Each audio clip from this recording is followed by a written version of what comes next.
चलिए आज समय में थोड़ा पीछे चलते हैं, उस दौर में जब एक साम्राज्य ने पहली बार भारत को एक सूत्र में पिरोया था। ये कहानी है मौर्य साम्राज्य की, एक कहानी महत्वाकांक्षा की, विजय की और एक सम्राट के ऐसे बदलाव की जिसने इतिहास की धारा ही मोड़ दी। तो इस पूरी कहानी को हम 6 हिस्सों में समझेंगे। सबसे पहले देखेंगे कि मौर्यों के आने से पहले भारत कैसा था। फिर जानेंगे पहले सम्राट चंद्रगुप्त और उनके दिमाग यानी चाणक्य के बारे में। उसके बाद अशोक के अद्भुत ट्रांसफॉर्मेशन को समझेंगे। ये भी देखेंगे कि भाई इतने बड़े साम्राज्य को चलाया कैसे जाता था। और आखिर में उनकी उस विरासत पर नजर डालेंगे जो आज भी हमारे साथ है। तो सबसे पहले ये समझना जरूरी है कि मौर्यों से पहले भारत का नक्शा आज जैसा बिल्कुल नहीं था।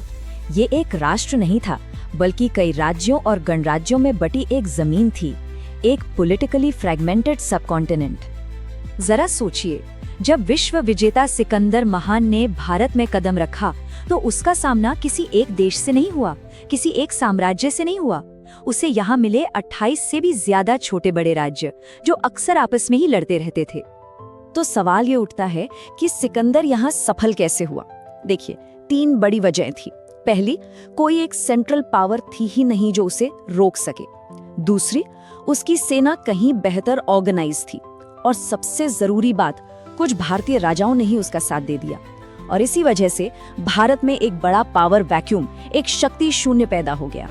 और इतिहास का नियम है, जब भी कोई पावर वैक्यूम बनता है तो उसे भरने कोई न कोई जरूर आता है। और इस बार इतिहास के मंच पर उभरा एक नाम, चंद्रगुप्त मौर्य। चंद्रगुप्त का उदय किसी तूफान की तरह था। लगभग 321 ईसा पूर्व में उन्होंने मौर्य वंश की नींव रखी और कुछ ही सालों के अंदर सिकंदर के सबसे ताकतवर जनरल सेल्यूकस निकेटर को हरा दिया। जरा सोचिए, अपने शासन के आखिर तक उन्होंने एक ऐसा साम्राज्य खड़ा कर दिया था जो आगे चलकर बनने वाले ब्रिटिश राज से भी बड़ा था। ये भारतीय इतिहास में एक बहुत बड़ा, एक डिसाइसिव मोड़ था। पहली बार इस पूरे सबकॉन्टिनेंट को एक राजनीतिक ताकत ने एक किया। चंद्रगुप्त का साम्राज्य पश्चिम में ईरान की सरहदों से लेकर पूर्व में बंगाल की खाड़ी तक फैला था। लेकिन चंद्रगुप्त ये सब अकेले नहीं कर रहे थे। उनकी इस जबरदस्त कामयाबी के पीछे एक असाधारण दिमाग था, एक रणनीतिकार, एक प्रधानमंत्री जिन्हें हम चाणक्य या कौटिल्य के नाम से जानते हैं। चाणक्य की सबसे बड़ी विरासत है उनका ग्रंथ अर्थशास्त्र। ये कोई इतिहास की किताब नहीं है, नहीं, ये तो एक प्रैक्टिकल गाइड बुक है कि राज कैसे चलाना है। इसकी तुलना अक्सर सदियों बाद लिखी गई मैकियावेली की मशहूर किताब द प्रिंस से की जाती है। दोनों ही किताबें ये बताती हैं कि सत्ता कैसे हासिल की जाए और उसे बनाए कैसे रखा जाए। अर्थशास्त्र में चाणक्य ने राज्य की कल्पना एक शरीर की तरह की है जिसके 7 जरूरी अंग हैं। इसे सप्तांग सिद्धांत कहते हैं। राजा सिर है तो मंत्री आंखें, प्रजा और जमीन पैर हैं तो किला बाहें, खजाना मुंह है, सेना मन और सहयोगी यानी दोस्त वो कान हैं।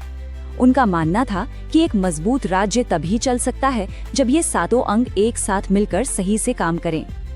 अब आते हैं मौर्य साम्राज्य के सबसे प्रसिद्ध, सबसे मशहूर शासक पर। एक ऐसा शासक जिसकी कहानी एक नाटकीय बदलाव की कहानी है, सम्राट अशोक।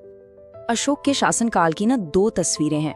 पहली तस्वीर है एक क्रूर विजेता की जो अपनी तलवार के दम पर साम्राज्य को फैलाए जा रहा था, और दूसरी तस्वीर है एक शांत, नैतिक शासक की। सवाल यह है कि एक ही इंसान इतना कैसे बदल गया, आखिर हुआ क्या था?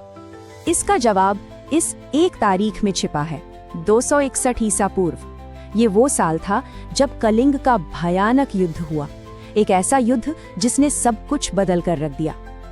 अपने 13वें शिलालेख में अशोक ने खुद कलिंग युद्ध की तबाही पर गहरा दुख जताया। उन्होंने लिखा कि 1.5 लाख लोग बेघर हुए, 1 लाख मारे गए और उससे भी कई गुना ज्यादा लोग तबाह हो गए। यह मौत और पीड़ा का मंजर उन्हें अंदर तक झकझोर गया, और ये इतना गहरा सदमा था कि उन्होंने हमेशा के लिए युद्ध का रास्ता ही छोड़ दिया।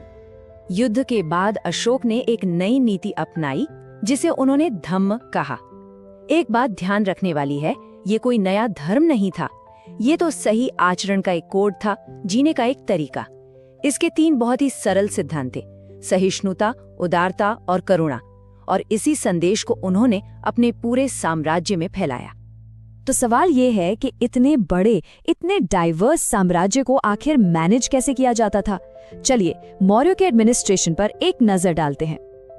इतने बड़े साम्राज्य को चलाना कोई मजाक तो था नहीं। तो मौर्यों ने क्या किया? उन्होंने एक बहुत ही ऑर्गेनाइज्ड सिस्टम बनाया। पूरे साम्राज्य को 5 बड़े प्रांतों में बांट दिया गया और हर प्रांत की अपनी एक राजधानी थी। ये एक तरह से सेंट्रलाइज्ड लेकिन डिसेंट्रलाइज्ड सिस्टम था, जो उस जमाने के हिसाब से काफी एडवांस्ड था। और इस पूरी प्रशासनिक मशीन को चलाने के लिए अधिकारियों का एक पूरा नेटवर्क था। जैसे रज्जुक थे, जो आज के डिस्ट्रिक्ट कलेक्टर की तरह जमीन और न्याय का काम देखते थे।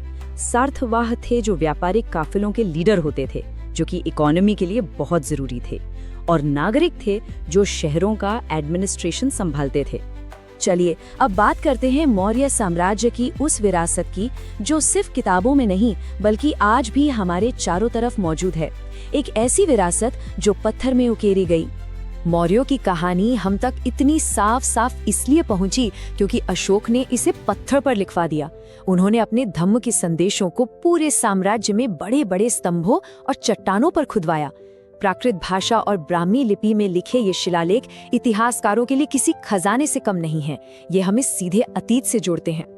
लेकिन उनकी विरासत सिर्फ लिखे हुए शब्दों में नहीं बल्कि शानदार आर्किटेक्चर में भी जिंदा है। और इसका सबसे बेहतरीन उदाहरण है सांची का महान स्तूप। अशोक ने इसे बनवाया था और ये विशाल ढांचा आज भी मौर्य कला की भव्यता और शांति का प्रतीक बनकर खड़ा है। और शायद उनकी सबसे बड़ी, सबसे जीती जागती विरासत है सारनाथ का सिंह स्तंभ। इसके ऊपर बने 4 शेर शक्ति, साहस और आत्मविश्वास का प्रतीक है। और ये प्रतीक इतना शक्तिशाली है कि आजाद भारत ने इसे अपना राष्ट्रीय चिन्ह, अपना नेशनल एम्ब्लम बनाया। हर बार जब कोई भारतीय पासपोर्ट या करेंसी नोट देखता है तो वो अनजाने में मौर्यों की विरासत को ही देख रहा होता है। तो आखिर ये 2300 साल पुरानी कहानी हमें सिखाती क्या है?